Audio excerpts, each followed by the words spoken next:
This is RevEssie here, and but actually I'm coming at you on the date is Friday the 19th of December 2014. December is going very fast. Christmas is almost here, for which I am very thankful and glad. I love Christmas. Right now we are lighting, I just lit my 4th day candle for my menorah for Hanukkah. I just love the Festival of Lights. I love this time of year. I love the Jewish festivals. I pray for Israel. And yes, I understand that a lot of it is ceremonial, but I just like it. I love it. One of my favorite names for the Lord is the Father of Lights. I believe in James 1:17 or 2:17, the Father of Lights. And I love God. Hosanna in the highest. Amen. Baruch atah Adonai. Amen. I'm not an Oprah Winfrey, and I am not a professional on the subject, but I just wanted to say a few things about this Michael Brown and Eric Garner thing that's going on around the world. They were horrible. The things that are happening to our young black men are horrible, to people, period. But it is happening a lot within the black community. And I know some of my friends in the media may be upset, but they have to understand that I am black. Amen. I love everybody, and I pray for everybody, but to look at me, my skin, my face, everything, I am black, therefore I am concerned. I said years ago, and I'm sure I'm not the only one, I said years ago that there was something wrong with the way that police were doing that chokehold on people. And I noticed that a lot of other people began to talk about that. I remember about 19 years ago when Johnny Gammett, I think he was not a Pittsburgh Steeler, but the cousin of a Pittsburgh Steeler. He might have been a Pittsburgh Steeler, I can't remember, but I think he was a cousin of a Pittsburgh Steeler. Johnny Gammett was a businessman, had a beautiful car. He was a good person, a working, hard-working man. He was riding through Brentwood, Pennsylvania, Brentwood in Pittsburgh, Pennsylvania, and the police pulled him over, and they performed 19 years ago now. They performed that chokehold on Johnny Gammett, and that just blew everything apart. We couldn't understand why they had to kill him. They killed Johnny Gammett. And it's a shame that this is happening. It's I understand that we have the internet now and we can get information quicker than we used to, but it's just a shame that this is happening all of a sudden. I guess I shouldn't say, well, all of a sudden in such a quick manner. It's like once or twice a week now you're hearing about young black men who are getting shot or killed, choked by the police to death. There's something wrong with that.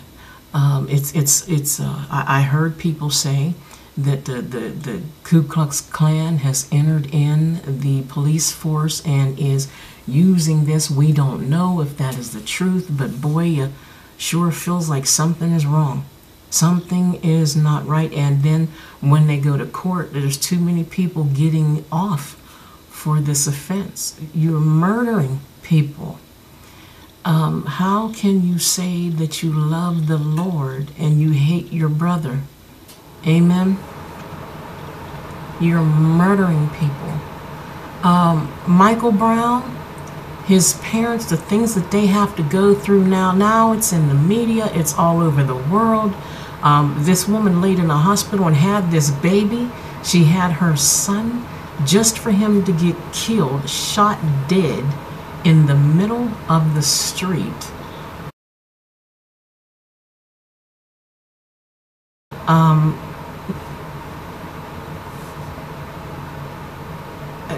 I could see if the policeman was battered, missing a tooth, or wrestled with him or something or whatever, but no.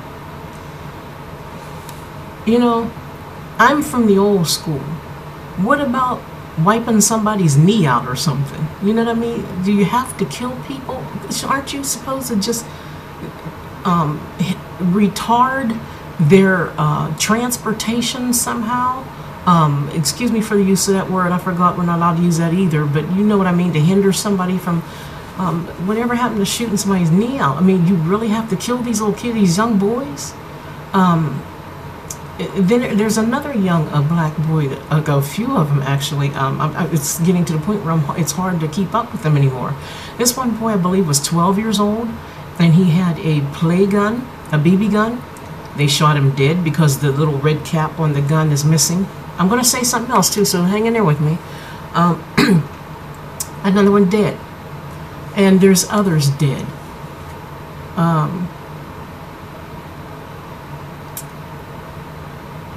This is, I feel that this is an outright attack on a culture that many people do not understand. And I want to speak to the young people of our culture, of the black culture as well.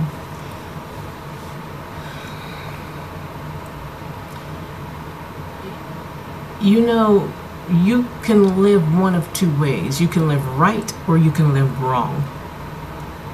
If you live wrong, if you talk wrong, act wrong, illegally, against the law, God gave us a law for a reason. If you listen to music that tells you to kill people, to hurt people, and women are bitches or whores, pardon my expression, but I'm serious when I say this. I'm tired of biting my lip. I'm tired of trying to be politically correct for people. But if you are going to listen to music that tells you to beat women, slap women, hurt women, if you are going to live that way and you go around beating on your chest and acting crazy, you are going to get treated like you are crazy. The people in the law, whether they're black police officers or white police officers, they have to go home to their children and their wives and husbands as well. I really wish that our people would stop trying to prove themselves to the world.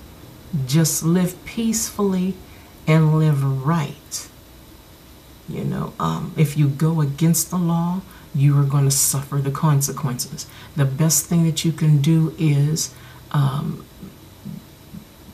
stand up for yourself in court. You know, the Lord tells us that when you're taken to court, He said, don't worry about what you're going to say. He said, open your mouth wide and I will fill it. He said, I'll give you the words to say. Now, these things that happen to these young boys, these young men, and it's horrible. And I don't condone it in any kind of way. And I feel sorry for the family members that have to go through all that they have to go through over the deaths, the tragic deaths of their loved ones. The thing that I would like to express is the fact that Eric Garner, it was horrible what happened to him, the chokehold. They killed him with the chokehold. He didn't deserve that. Eric Garner was selling illegal cigarettes. Trying to make a living should not include illegal activity. Before anybody gets mad at me, that's what I want to say. That's what I mean. It should not include illegal. If you do not live illegally, you will not attract the law as easily. Being black attracts the law, period. But if you live a clean, decent life to the best of your ability, you won't attract the law so easily. I remember one time about 4 years ago, I lived in a small town, and sort of small town, and my son made really good grades on his report card. He was about 16 or 17. And he made really, about 16. And he made really good report. He made a really good report card, really good grades on his report card. So therefore, I let him stay out a little bit longer than he normally stayed out. I mean, with my kids, I had times for them to come in and everything. They gave me a hard way to go. I mean, they were learning, raising up, but they, turned out pretty decent after all the stuff that they've been through. But I gave my son a certain time, and I said, well, since you did so good on your report card, come home at 10 o'clock. And you could stay out, because usually he had to come home at 9 o'clock. So I told him to come home. If you're wondering what the flickering lights are, it's my TV. But I told my son, I said, come home at 10 o'clock. He said, oh, thanks, Mom. So he went out, enjoyed himself with his friends, and he came home. He was on his way home 5 minutes to 10. I believe it's 10 to 10 or 5 minutes to 10. It didn't take him that long to get home. And a policeman, two policemen, pulled him and his friend over because they were black boys walking in the dark, 10 o'clock at night on Main Street, coming home. They pulled him over. His one friend got scared. Now, they hadn't done anything. They didn't do anything wrong. They were on their way home. His one friend got scared and ran. Okay, which in a way nowadays you can kind of understand why. But my son stayed. Here's what they did to my son. I don't think I ever told anybody this story. Me and my family have been through a lot. Here's what they did to my son. I'll never forget it. They threw my son up against the police car, put his hands behind his back, and handcuffed him. They threw him in the back of the car and brought him home to me in the police car about 2 minutes to 10. And they brought him up the steps to my home. I lived in a cute little house in an alley above 2 garages. It was a cute little quaint house. Kind of missed that house. Should have stayed there and missed that house. But they brought him home, knocked on the door, didn't knock on the door, banged on the door. Now some people just, they can't just, just troubles come and answer your door. They brought him in my house, and my son's standing there crying. He's scared. He never had that happen to him before. My son, who made A's on his report card and did good in school and was a good, fun child. He liked to have fun and enjoy himself. He's standing there. And when I saw that look on my son's face, I was done. It was a feeling that I never experienced before in my life, to see this happen to my son. And it wasn't even 10 o'clock yet, about 2 minutes to 10. And he said, Ma, he said, I was scared to death, man. He said, they arrested me. He said, they arrested me. I said, for what? And the cop, there's a big heavy-set cop. I don't know how he got up them steps. He was so out of shape. I'm not saying it to be smart. But the heavy-set one, he was holding my son. And I told him, I said, well, what is the problem, officer? What happened? And most of y'all out there, you know me. You know the kind of person I am. I talk like this all the time. All the time, unless I'm acting something out or whatever, And I said, what is the problem, officer? I said, what did he do? And he said, well, he was out past his time, and I could get him in trouble for this. We can arrest him for this and blah, blah. This man went on. This man was going off on me. And I said, well, it's not even time. You're bringing him home early. It wasn't even time for him to come home yet. I said he was on his way home. And because, listen to this, I'm telling you the honest to God's truth, Jesus strike me dead if I'm lying right now. And because I was talking to this man in this manner, this man started to reach behind his belt. He was playing with something on his belt while he's talking to me. He said, because right now, I can handle it right now. And this man steady talking to me out the blue. And then I saw what he was reaching for. He was going to tase me. I lied to you not. This man's reaching in the back like this. I guess taser, gun, whatever it was black. Whatever this thing was, this man was going to, whatever, do something to me. I guess because I was lipping him. All I wanted to know is what happened. Why did you arrest my son? And that is one of the horrible incidents that I had, a run-in that I had with the police and my young black son. My son was scared to death. And yes, he did things before and he got in some trouble just like all other kids do. Nobody's perfect.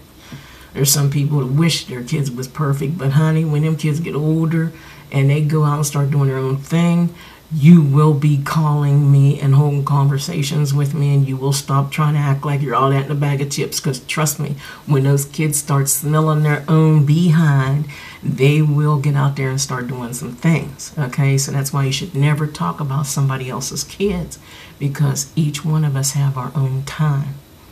Mine did it to me, and mine were PKs.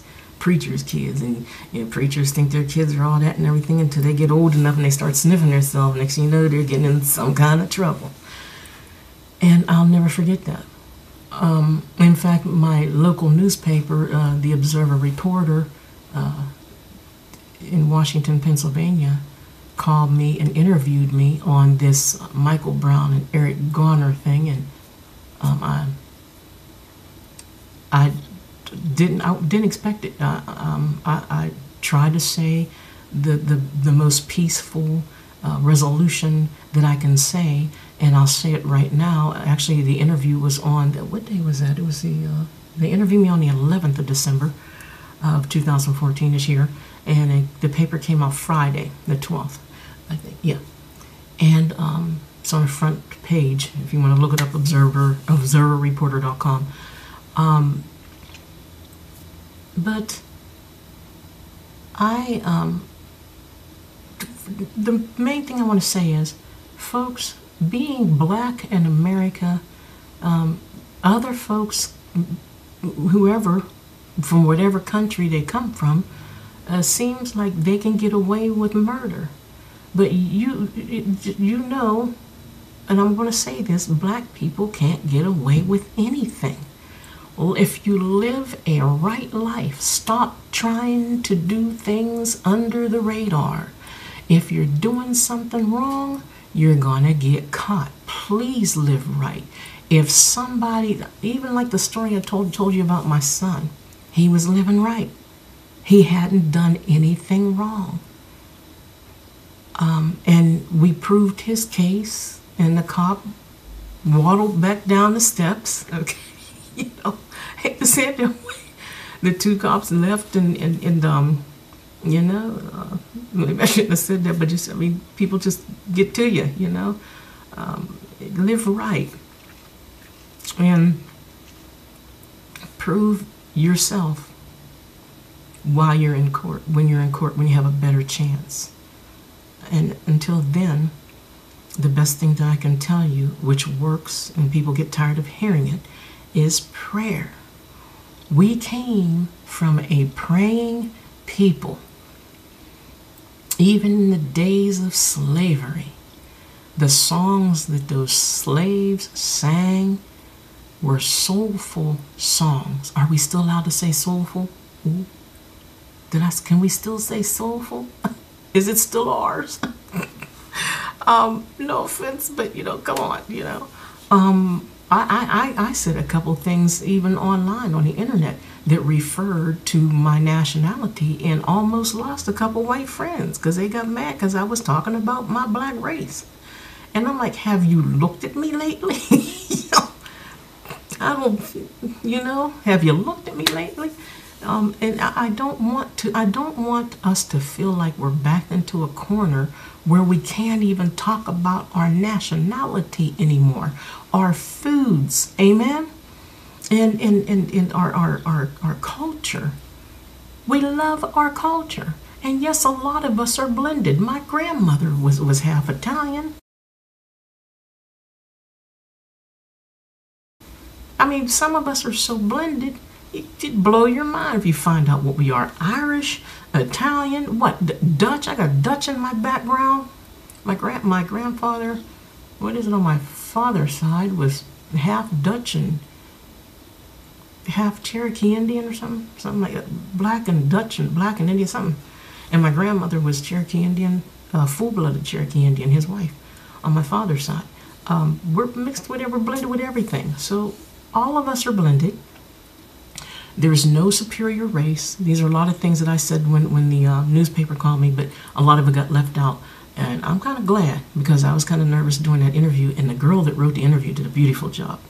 I mean, it was just, can't explain it, just blended so nicely. She interviewed me, the leader of the NAACP, Robert Griffith from Washington, PA, and one of the lieutenants of the police force. It was so well done, and I thank God for it, because I was saying some things. But nowadays you have to be very careful how you speak. You know, somebody will want to kill you or slice your tires because you said something that they don't like. People are so mean anymore, and short-tempered, and they want to hurt somebody's property. There used to be a time that when you fell out with somebody, you go outside and fight. Nowadays, man, they slice your tires and put sugar in your gas tank and bust out your windows and they kill you. Cut your brakes, and maybe you're on the way to the store for some bread and go over a hill and die just for a loaf of bread. People are vindictive anymore, and it seems like the world is getting worse. The Lord said this was going to happen.